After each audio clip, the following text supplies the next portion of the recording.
उत्तराखंड की धामी सरकार पर गंभीर आरोप लगे हैं और आरोप इतने गंभीर हैं कि सियासत में फिर से संग्राम होना तय है। धामी सरकार पर अब आरोप ये लगाए जा रहे हैं कि उत्तराखंड में शराब माफिया हावी है और शराब माफिया के इशारे पर ही सरकार चल रही है। और इन आरोपों के बाद एक बार फिर तमाम तरीके के सवाल हैं और सवाल इस बात को लेकर कि क्या सरकार इस पर कोई जवाब देगी या फिर यहाँ भी चुप्पी साध ली जाएगी। आरोपों के सहारे सियासत और उन सियासत के सहारे सवाल जो उठते हैं, उन सवालों पर सरकार की चुप्पी को लेकर भी फिर सवाल उठते हैं। और मौजूदा दौर में जब तरह तरह की चीज़ें हो रही हैं, भारतीय जनता पार्टी मोदी सरकार के 11 साल का जश्न मना रही है, तब कांग्रेस नेता प्रीतम सिंह ने डबल इंजन सरकार पर डबल प्रहार किया है।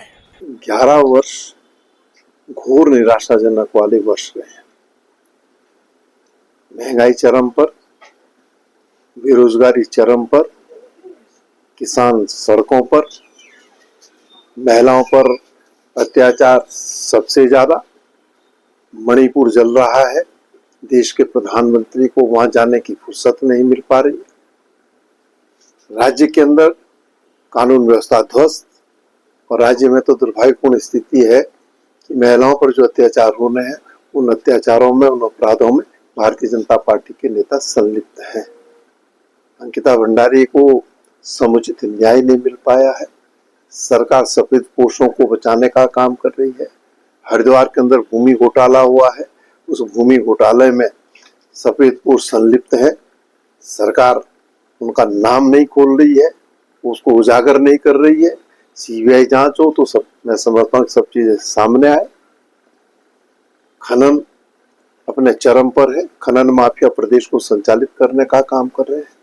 अब सत्ता में बैठे हुए लोग जब प्रदेश की खनन नीति पर प्रश्न खड़े करें, और एक तो पूर्व मुख्यमंत्री ऊपर से सांसद हरिद्वार, उन्होंने तो लोकसभा में इस बात को उठाने का काम किया कि राज्य के अंदर अवैध खनन हो रहा है। विधायक सड़कों पर उतर करके ट्रैक्टर ट्रॉली रोकने का काम कर रहे हैं। हालात बद से बदतर है। अवैध खनन के मुद्दे पर धामी सरकार बार बार घिरती रही है और जब अपने ही सवाल उठाती हैं तब मुश्किलें बढ़ती हैं। इसीलिए कांग्रेस बीजेपी के ही नेताओं के बयानों का हवाला दे रही है। लेकिन प्रीतम सिंह ने सबसे गंभीर आरोप ये लगाया है कि उत्तराखंड की सरकार को शराब माफिया चला रहा है। उत्तराखंड की सरकार शराब माफिया के हिसाब से फैसले ले रही है। क्या उत्तराखंड में ऐसा ही हो रहा है? शराब माफिया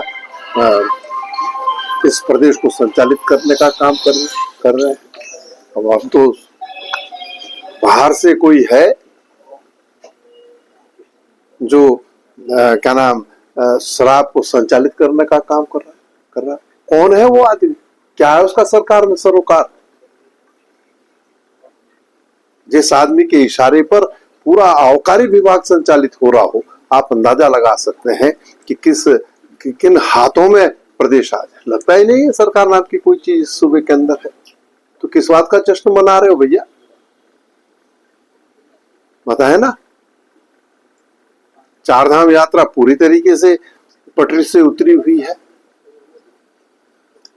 अब उसके बाद भी जश्न मना रहे तो मनाते रहे। आज आम आदमी जो है भ्रष्टाचार से त्रस्त है। कहीं भी जाता है तो बिना भेड़ चढ़ाए काम नहीं होता है।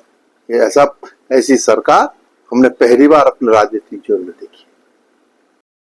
धामी सरकार के दामन पर यह बड़ा दाग है। सवाल इस बात को लेकर कि क्या वास्तव में डबल इंजन की सरकार किसी शराब माफिया के इशारे पर चल रही है? क्या वास्तव में डबल इंजन की सरकार में शराब माफिया हावी हैं? अगर ऐसा है तो फिर ऐसा क्यों है, और अगर ऐसा नहीं है तो फिर इन आरोपों का जवाब सरकार कब देगी?